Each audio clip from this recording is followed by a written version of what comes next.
Madison Grace Caldwell used to be the kind of girl who lit up rooms just by walking into them.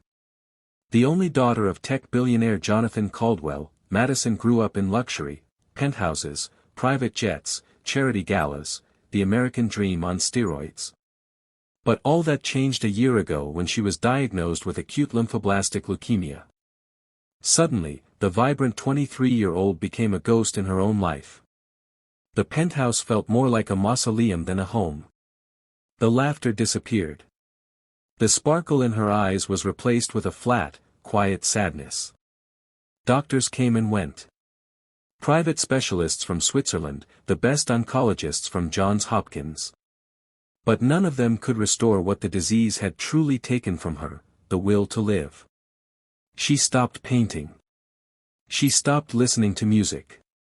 She stopped smiling. At the downtown cancer center, just 3 blocks away from Wall Street, a new hire started at the hospital cafe. Sofia Rivera, 21, waitress, part-time nursing student, and full-time dreamer. Sofia wasn't from Madison's world. She took the subway. She lived with her little brother and their abuela in a 1-bedroom apartment in Queens. But what she lacked in privilege, she made up for in spirit, a spirit that refused to break, no matter how hard life tried. One rainy Thursday, she was assigned to deliver herbal tea to Suite 1802, the VIP oncology wing. Madison barely looked up when the door opened. Sofia placed the cup down and smiled. "Your tea, Miss Caldwell." "I added a cinnamon stick. My grandma says it chases away bad dreams." No reply. Just silence. Sofia glanced at the blank canvas sitting on an easel near the window. "You paint?" A shrug.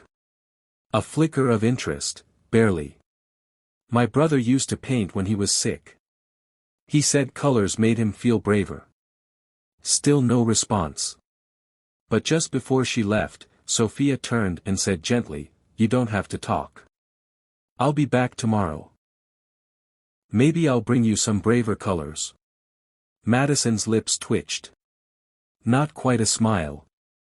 But not nothing. Days turned into weeks. Sofia kept coming.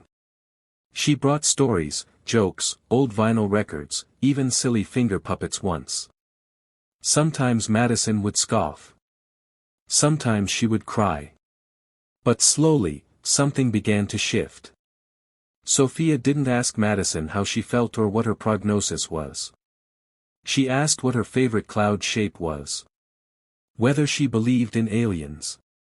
What color she'd paint her sadness if it had a hue. And Madison, despite herself, started answering. One morning, she laughed. A real, full laugh.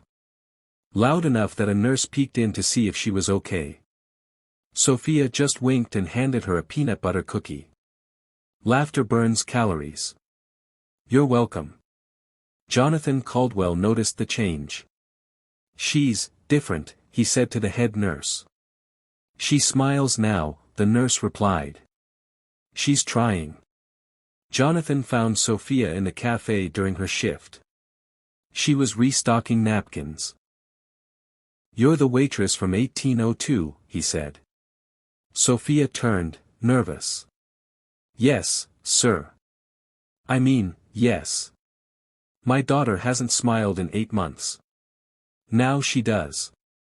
"Why?" Sofia bit her lip. "I don't know, sir. Maybe she just needed someone who didn't see her as a patient." Jonathan studied her. "What's your name?" "Sofia." "Sofia Rivera." He nodded slowly. "Thank you, Sofia Rivera." And then he left. It was Madison's idea. "Let's go to the roof," she whispered one afternoon. "I haven't seen the stars in forever." Sofia hesitated. "You're on meds." "I've lived my whole life in glass cages. I just want to feel wind." That night, Sofia sneaked Madison up to the rooftop terrace. The city lights shimmered like fireflies. The wind tugged at Madison's scarf. And she laughed, wild, alive, breathless. "I thought I forgot how to feel this," she said. Sofia smiled, eyes glistening. "You didn't forget. You just paused." A few months later, Madison's treatment protocol changed. She was stronger.